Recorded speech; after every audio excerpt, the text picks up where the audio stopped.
Hey everyone, welcome to another episode of the Injury Clinic with Gavin Armstrong. Gav, how are you? Evening all. How are we doing? Very good, very good. So, what are we talking about tonight? We are going to talk about how a big thing for me about how much stiffness and tightness in our body. The normal reaction is I need to stretch it. I need to start pulling on it. So we're going to talk a lot tonight about how the brain controls everything. So saddle yourself up, guys. This is going to be similar messages that we try to talk about, but I think sometimes it falls on deaf ears, but it's crucial. So how your brain is keeping your hips tight. Let's start with this. And I think that I want to try and get this kind of quite real and logical. If you feel you have not the flexibility of a gymnast, which is pretty much all of us on the call and probably in the group, and we'd love to have more range of motion. If you had or went into surgery and you had an anesthetic, I could take your leg and pretty much wrap it around your head. If you see UFC or you see a boxer, if you imagine the brain is the control center, you see someone get knocked out, that's like somebody turning the switch off. So I think if we can all get on a similar kind of page here, that the control center, the brain, just runs everything.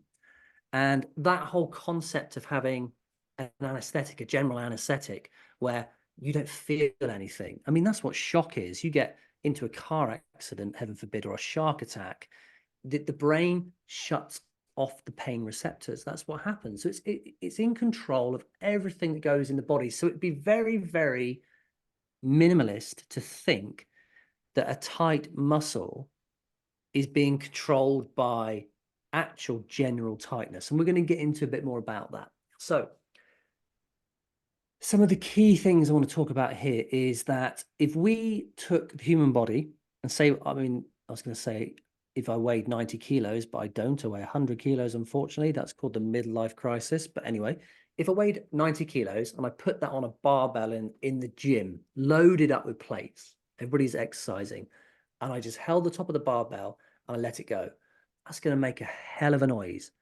That's us. Like postural stabilization, keeping us on 2 feet, is a huge, huge tax and resource on the body and on the brain. And some of those muscles are designed for postural stabilization. Of course they are. But some of them, they're not. That isn't their job.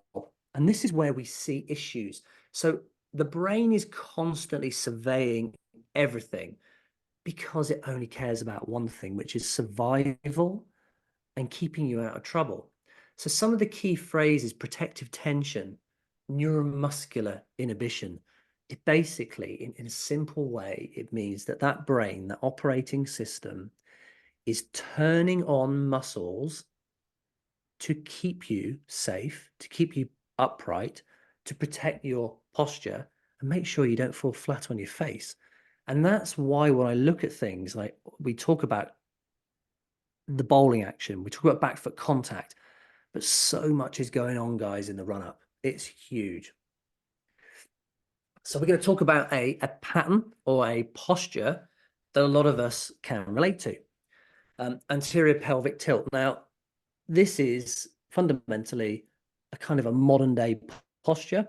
Um, it it occurs at times where we end up sitting for long periods of times, desk bound jobs, cars. What happens effectively is that pelvis just drops forward, and that's just a byproduct of the world. We don't, we're not waking up in our tribal villages at 6 o'clock in the morning and going on a 3 hour hunt and on our feet. And we just, it's just, those days are gone.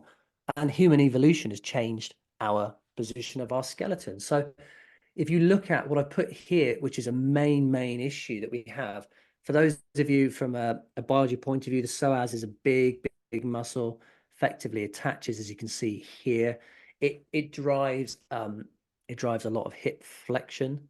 And often what happens is that deep inner muscle gets extremely restricted and basically it's on tension all the time. Now, the byproduct of having anterior pelvic tilt, which the pelvis rotates forward, is we've got extension of the low back. And we can see, and we can all kind of, we all know whether we got that. It's that kind of, you lie on the ground, can you get your fingers underneath your back? It's that protruding backside that sticks out. It's that kind of a little bit of a, I say, beer belly or a man belly that pops forward. It's all postural, and it's all feeding into behaviors and patterns that are not helping us from an athletic point of view, an injury point of view, and also a bowling action point of view. So again, as soon as this position comes into play, I'm going to talk to you about your center of mass. Now, that center of mass, if you go back to the barbell and that 90 kilos on the barbell, that continually self-organizing, balancing system so we don't collapse over. Our bottom of our pelvis, the top of our head weighs more than our legs. That's pretty much obvious. This stuff here weighs a lot more than the legs. So therefore, whichever the position we find our top half in, we're going to make huge compensations here. So our center of mass, when it's forward and it's sat on the forefoot there, you can imagine what happens every single stride, every exercise, just everything that we do. And this kind of center of mass gravity on the forefoot, this drives the pelvis forward just to compensate even more. So this is kind of one of those moments where is it chicken or is it egg? Did the pelvis rotate forward and push us forward, or did our center of mass push us forward onto the forefoot? In my experience, it's kind of a bit of both. It's the sitting, the compounding effects drives that weight forward. We're on the forefoot, and automatically the brain is like, okay, how am I going to deal with this? And as a priority, the brain is always going to look at postural stabilization, back to staying in balance and keeping upright, as number one priority, and the rest is all secondary. So the old try and bowl the ball at 75 mile an hour swinging away, yeah, that's number 6 on the list. I'm not in a good position and I'm under threat here, so I need to work this out. And that's why our systems in our body, and I guess like it's difficult, isn't it? Because we live in this incredible age of technology and AI and ChatGPT and all sorts, but you're not going to beat a better system than what we have. Our internal systems, like how are we able just to run and stumble and regather our balance in a millisecond of time? Like, how does the brain process information so quickly to make these subtle adjustments? In cricketing terms, you're running up to bowl, you're jumping, you're landing sideways. Like our systems are overloaded and they're doing the best they can. So when we look at our internal balance system, yeah, we've got the inner ear, we've got our vision. I also think that when we've got the sensory information coming from the sole of the foot, that's why, again, like the guys sometimes who've just lost foot function and ankle function, to me, it's like the information's not traveling up. It's like putting a pair of earmuffs on. You can't hear the signals coming through.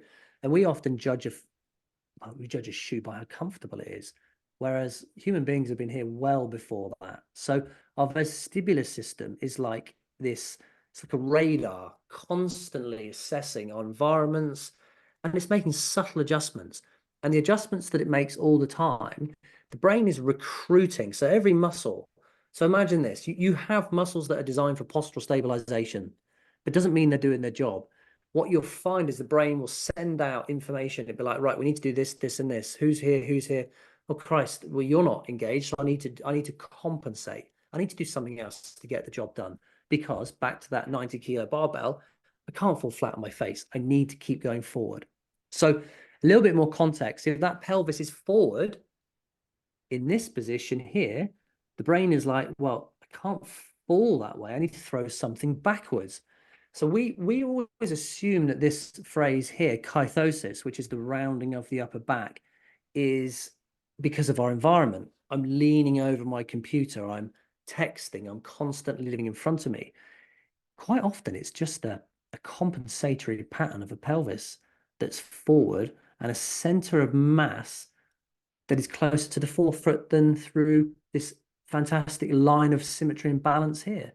That's often what I see with it. And that's why when you look at kyphosis, it goes hand in hand. It's the yin and yang for anterior pelvic tilt. It's the It's the balancing system that throws it back. So guys, this is where, if I can liken this to muscles now, it's like the tight hamstring at the back or the tight hip flexor at the front. If you think about it, what's happening is opposing forces, they are engaging to keep the skeleton balanced. They're not doing their job. They're prime movers. They're not supposed to prop up the tower. They're supposed to get the powerful stuff done, but they're often jumping in. And that's why when you feel tightness and you feel a sense of stiffness, the logical thing is, I've got to stretch that.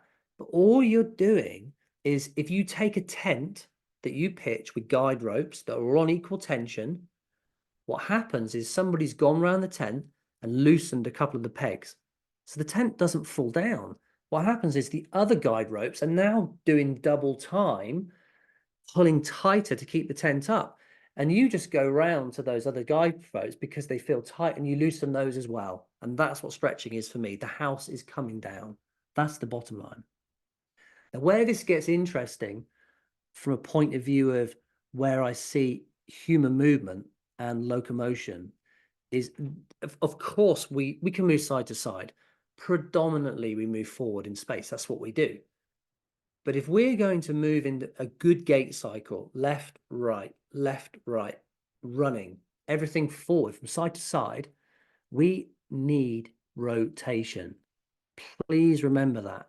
To be able to complete a solid gait cycle, we need lower limb rotation, we need hip rotation, we need thoracic rotation, we need some cervical in there as well to a degree. Now, when rotation is lacking, and we see this in so many of our players, that's why we assess so much around rotation. When we see rotation lacking, extension occurs to compensate for that. And that is a huge thing. Now, as soon as extension happens through that lower back, we have locked out of any form of rotation. And now the cycle starts to spin because we are losing that level of rotation. This is a massive thing, guys, to understand the shifting of balance and movement is key. So while we're locked in that extension pattern, and I've put here, it creates excess muscle tone, huge amount of tightness everywhere, quads, hamstrings. We also go into extension. So that psoas, remember that first diagram we had? The psoas is pulled. Everything, the core muscles are overextended. The thoracolumbar fascia and the junction is in extension. That's pulled. The hamstrings are on tension. The hip flexors are holding up the pelvis. Extension drives mass excess tone, which is tightness, which is then 90% of the time, the default is I must stretch it.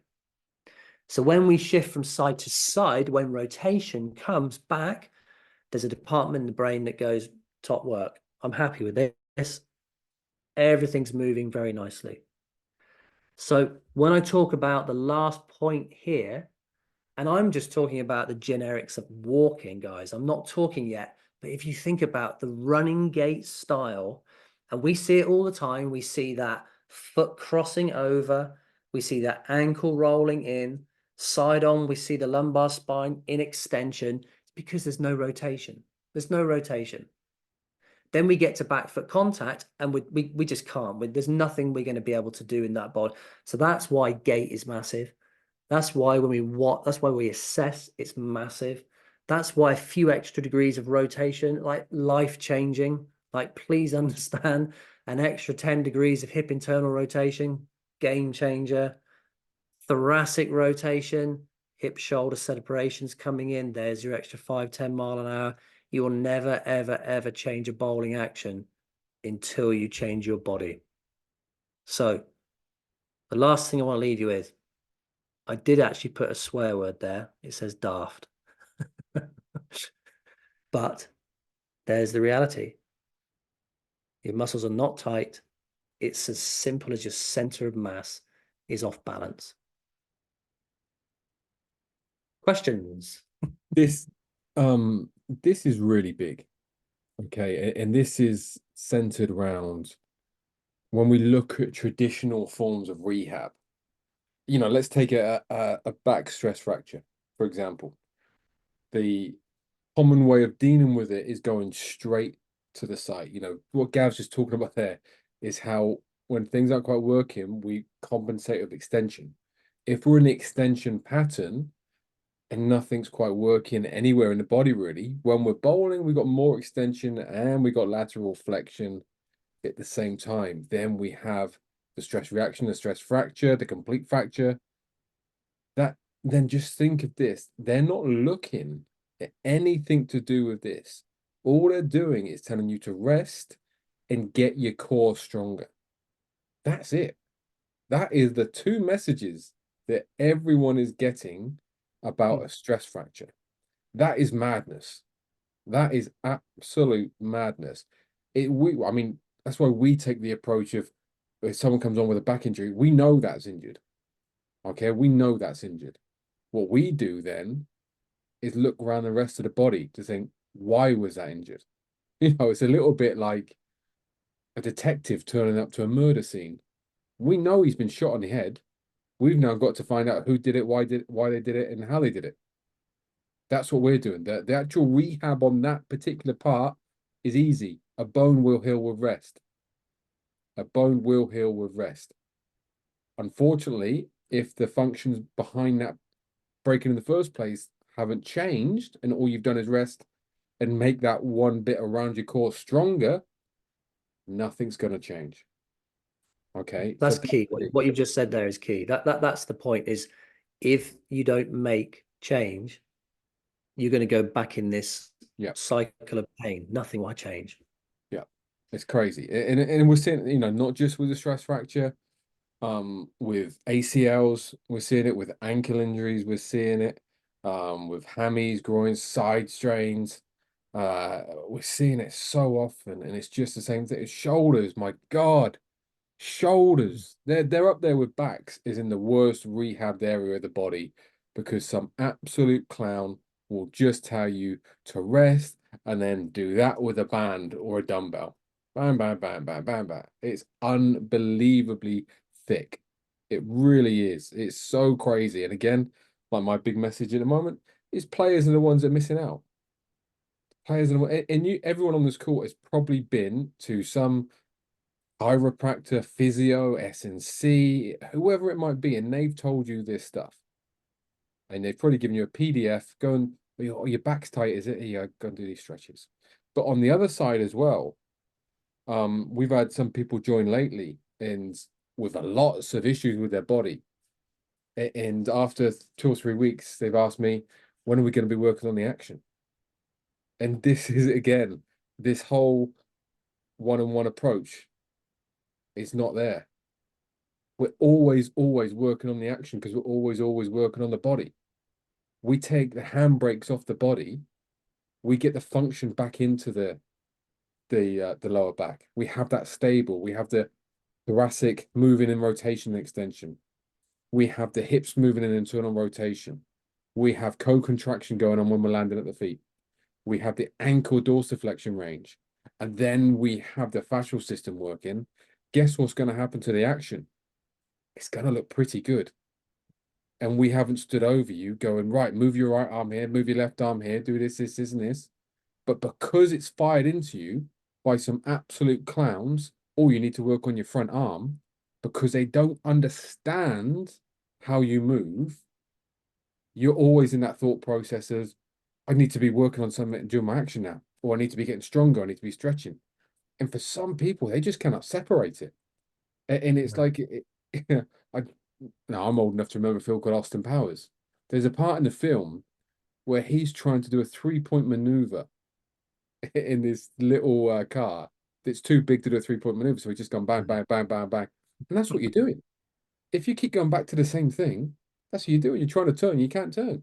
So you can't get the mindset out of it where when we understand this, when we understand if we give the body what it needs, unbelievable things happen, then that's where we have the big growth. And that's where the people who really take this and go flat out with it, do their sessions, do their soft tissue, get their recovery right, get their well-being right, stay away from the other crap they were doing, funny enough, they get results quick. When someone's still hanging on and clinging on, because I need to do a strength session. When am I loading? When am I loading? Takes longer. It takes so much longer. So, so yeah, really take this, run with it, understand it, watch this 2, 3 times, let it sink in, because this is stuff you don't get told anyway. Yeah, it is. And also the last kind of point from me, why we assess every month, because life forces our postures to default into behaviors, not positions, behaviors that aren't conducive to being athletic. So you have to assess every 4 weeks. Too much sitting, long flights, in a car, maybe you've been ill for a few days, maybe you've been bedridden. Keep checking. It's like the car coming into the garage. Assess, fine tune, go back. Assess, fine tune, go back. And that's the point to this. And the key underlying thing around it is that for me, I'm always looking at rotation. It's huge. Some of the best conditioned athletes on the planet from a rotational point of view, PGA Tour golfers. If you watch them walk down the fairway, you will see a thoracic spine going side to side, arms swinging. Like these guys have just got 40 degrees of hip internal rotation. They've got 90 to 120 of thoracic. It's just a lot of those guys, from Rory McIlroy to Adam Scott. You just look at it, and they have got the resources to be able to get into the technical positions they need. So you cannot emphasize enough now why this is crucial. Yeah. Anyway, it's your question time.